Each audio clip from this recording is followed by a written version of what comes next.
मेरा नाम रोशनी है। मेरे पति की तनख्वाह बहुत ही कम थी।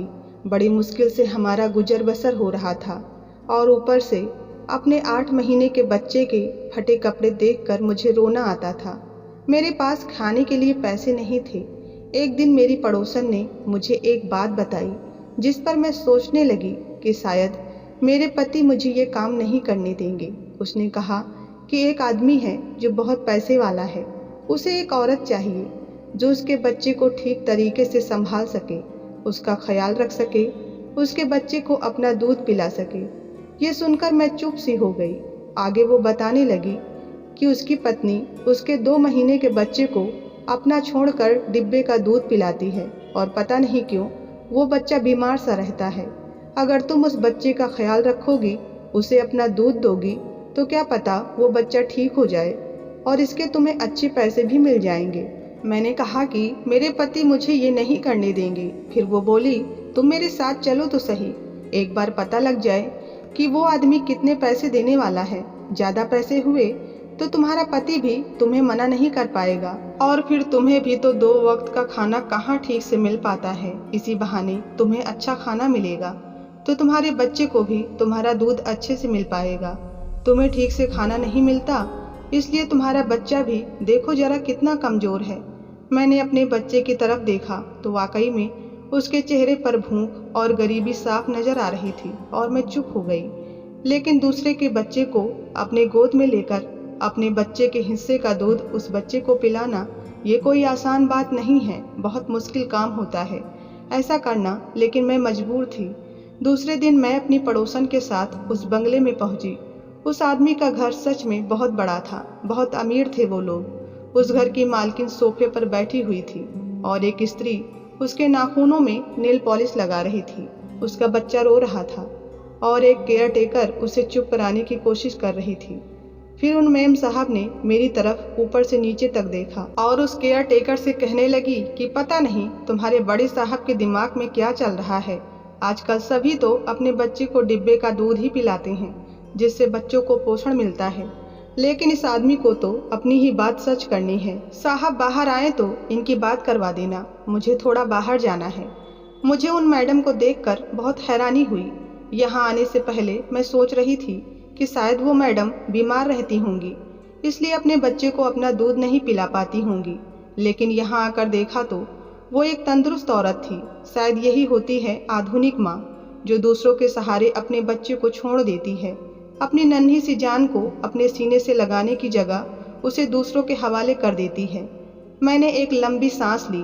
एक तरफ मैं जिसे पेट भरकर खाना नहीं मिलता, इसलिए मुझे ये कदम उठाना पड़ रहा है, और दूसरी तरफ ये औरत जिसके पास सब कुछ है फिर भी उसे उसकी कदर नहीं। खैर, थोड़ी देर में साहब बाहर आए और मेरी पड़ोसन से पूछने लगे कि क्या ये वही औरत है। हाँ साहब, यही वो औरत है।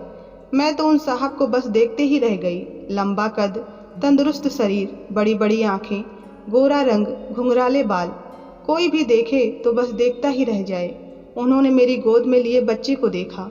उस समय मेरी भी तबीयत कुछ ठीक नहीं थी। वे कहने लगे कि इसे तो खुद खाने की ज़रूरत है, ये कैसे मेरे बच्चे को सुदृढ़ बना पाएगी। इस पर मैंने कहा कि जीविका चलाना भगवान के हाथों में होता है। जिन्हें भगवान ने बच्चे दिए हैं उन्हीं की जिम्मेदारी होती है अपने बच्चों का ख्याल रखने की, उन्हें पेट भर खाना देने की। उन्होंने मेरी बात बहुत ध्यान से सुनी और फिर कुछ सोचते हुए बहुत गंभीर मुद्रा में बोले, मेरा बच्चा बहुत बीमार रहने लगा है।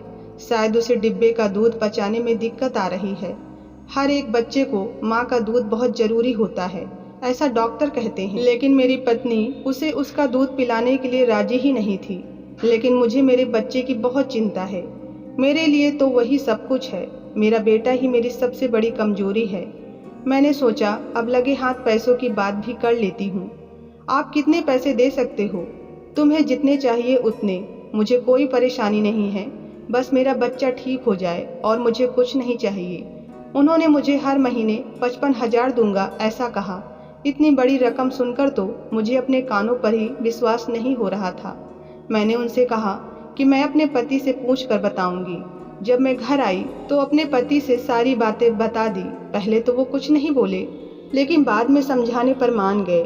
दूसरे दिन मैं बंगले पर पहुंची। साहब घर पर ही थे। मुझे देखकर उन्होंने अपना बच्चा मुझे दे दिया और कहने लगे कि तुम्हें इसका अच्छे से ख्याल रखना है और शाम को 8 बजे के बाद तुम अपने घर जा सकती हो। फिर मैं उस केयर टेकर के साथ दूसरे कमरे में चली गई। वो कमरा उस बच्चे के लिए ही बनाया गया था। वो बच्चा बार बार रोए जा रहा था। शायद उसे बहुत भूख लगी थी। मुझसे उसकी हालत देखी नहीं जा रही थी, क्योंकि मैं भी तो एक माँ ही थी। मुझे उस पर दया आ रही थी। मैंने उस बच्चे को अपनी गोद में ले लिया और पहले उसे अपने पास लेकर शांत कराने की कोशिश की। फिर उसे थोड़ी देर बहलाया। मेरा बच्चा मेरी तरफ लगातार देखे जा रहा था।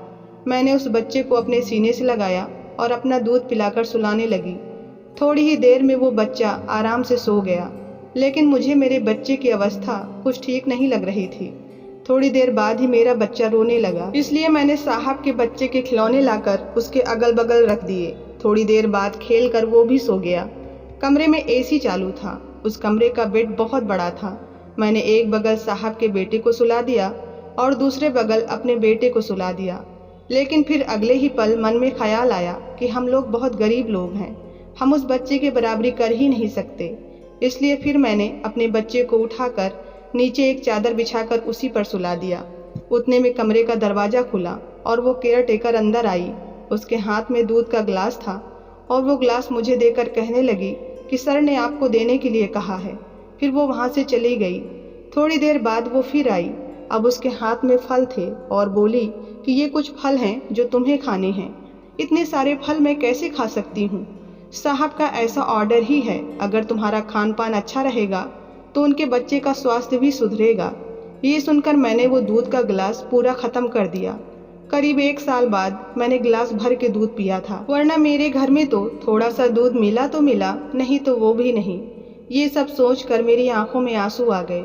मुझे अपने यहाँ एक समय की रोटी के लिए दिन रात मेहनत करनी पड़ती थी और यहाँ दुनिया भर के पदार्थ मेरे सामने रखे हुए थे। अब मुझे अच्छे पदार्थ खाने को मिल रहे थे, इसलिए अब मेरी तबीयत भी सुधरने लगी थी। मेरे चेहरे पर चमक सी आ गई थी। मैं आईने में खुद को ही पहचान नहीं पाती थी। शादी से पहले भी मैं इतनी सुंदर नहीं थी और शादी के बाद बच्चे हो जाने पर तो मेरी हालत और बिगड़ गई थी। मुझे पौष्टिक आहार मिलने की वजह से मेरा रंग भी अब एकदम साफ हो गया था और मैं सुंदर दिखने लगी थी। मुझे ऐसे देखकर मेरे पति भी खुश होते थे। ऐसे ही 1 महीना बीत गया।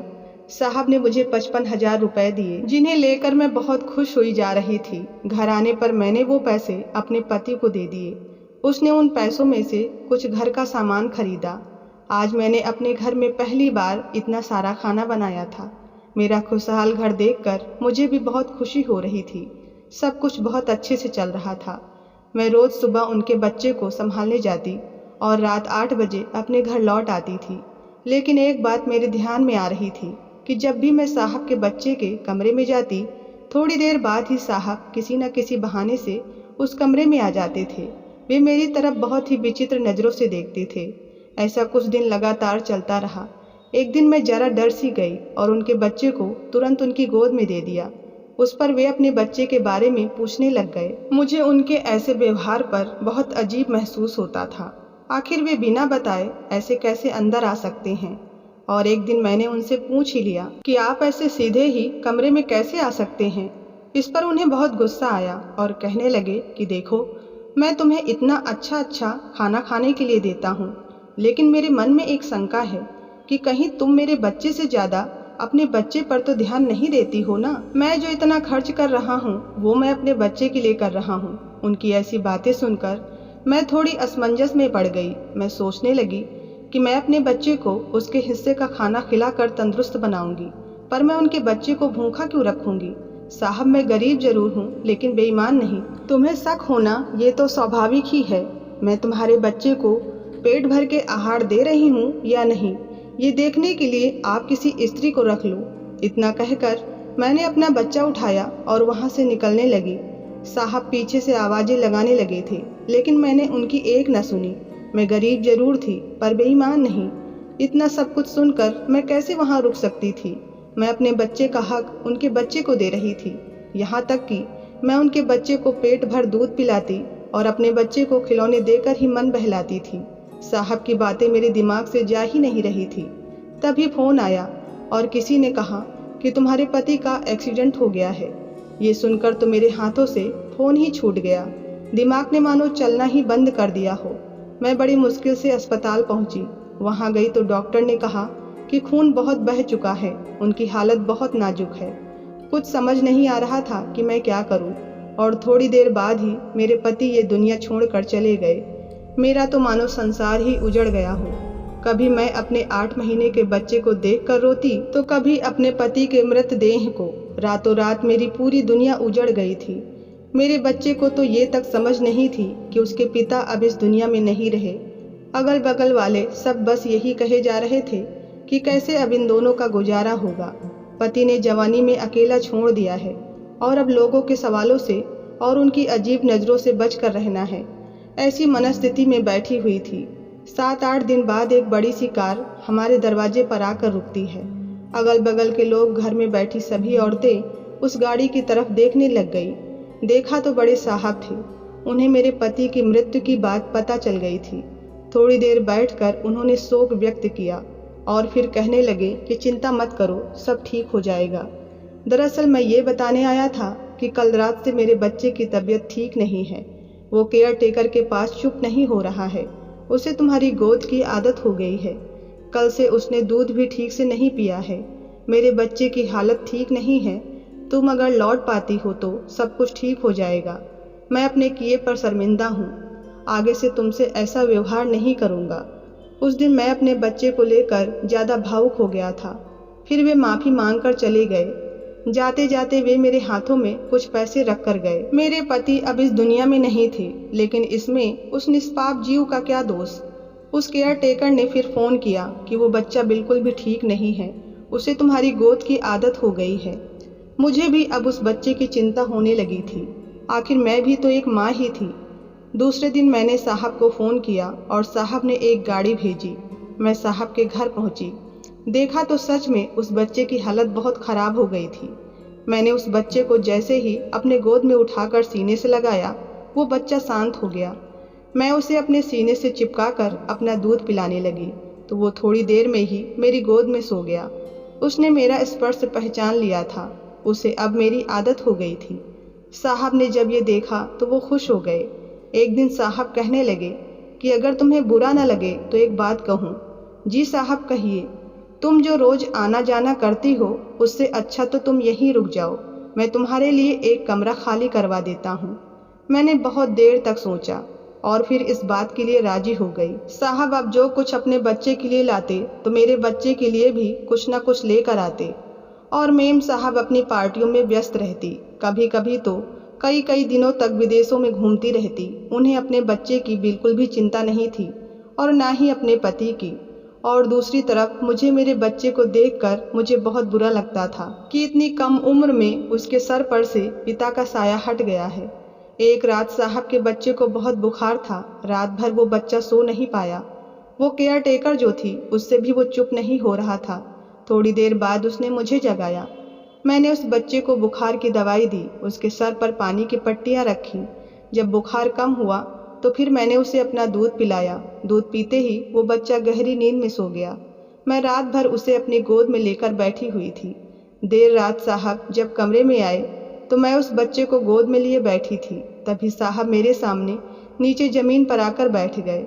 मुझे ये देखकर बड़ा अजीब लगा और आगे जो कुछ उन्होंने कहा उसे सुनकर तो मेरे पैरों तले ज़मीन ही खिसक गई। वे कहने लगे कि मैं चाहता था कि मेरी शादी एक ऐसी लड़की से हो जो मेरे परिवार, मेरे बच्चों का ख्याल रखे, लेकिन जिससे मेरी शादी हुई है उसे इन सब में कोई दिलचस्पी नहीं है। उसे तो जिस बच्चे को जन्म दिया है उसमें भी कोई दिलचस्पी नहीं है और शायद इसीलिए वो बच्चा बार बार बीमार पड़ रहा है। इसलिए मैं चाहता हूँ कि तुम मुझसे शादी करो। मेरा बच्चा तुम्हारे सिवा नहीं रह सकता। साहब के शब्द सुनकर तो मेरा चेहरा सफ़ेद पड़ गया था। मेरे पति को गए अभी 3 महीने भी नहीं हुए और मैं दूसरी शादी नहीं, अभी तक तो उनकी अंतिम संस्कार की राख भी ठंडी नहीं हुई और मैं तुरंत दूसरी शादी के लिए तैयार हो जाऊं। देखो, मैं कोई ज़बरदस्ती नहीं कर रहा हूं। तुम्हें तुम्हारा निर्णय लेने का पूरा अधिकार है। फिर साहब चले गए। इस बात को कई दिन बीत चुके थे। एक दिन बैठे बैठे मैं यही सोच रही थी कि साहब मेरे बच्चे को उतना ही प्यार करते हैं जितना वे अपने बच्चे को करते हैं। उनका व्यवहार भी उसके प्रति बहुत अच्छा था। जब मैंने अपने बच्चे के भविष्य के बारे में सोचा तो मुझे उनकी बातें सही लगी। मैं भी तो अब अकेली ही थी इस दुनिया में। वो चाहते तो मुझसे ज़बरदस्ती कर सकते थे, लेकिन उन्होंने हमेशा मेरा सम्मान किया और बस यही सब कुछ सोचकर मैंने शादी के लिए हाँ कह दी।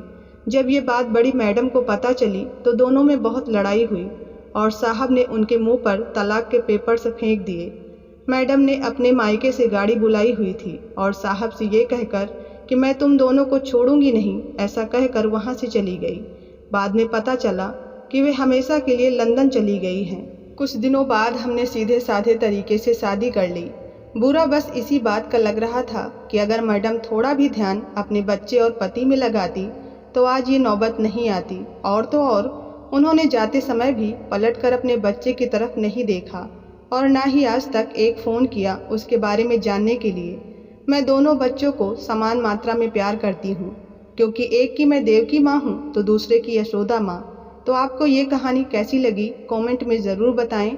पसंद आई हो तो लाइक सब्सक्राइब करना ना भूलें। धन्यवाद।